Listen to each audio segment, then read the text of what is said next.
This video is going to explain to you how you can change YouTube theme to dark mode, like what you are looking at the screen.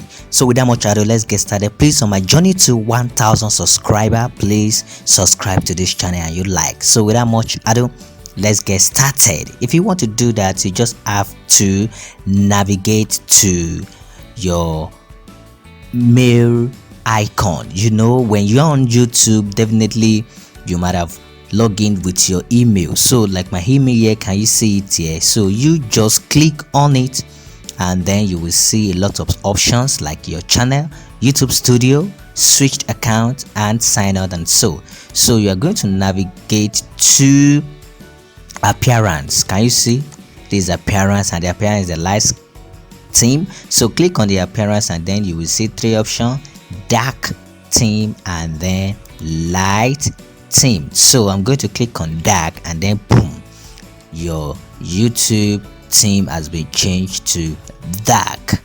And then, you know, WhatsApp, Facebook, and even Instagram have something like this. So you can usually change it by go back to your Gmail key again and you click on it, and then you click on appearance, yours on dark theme, then you click on light theme.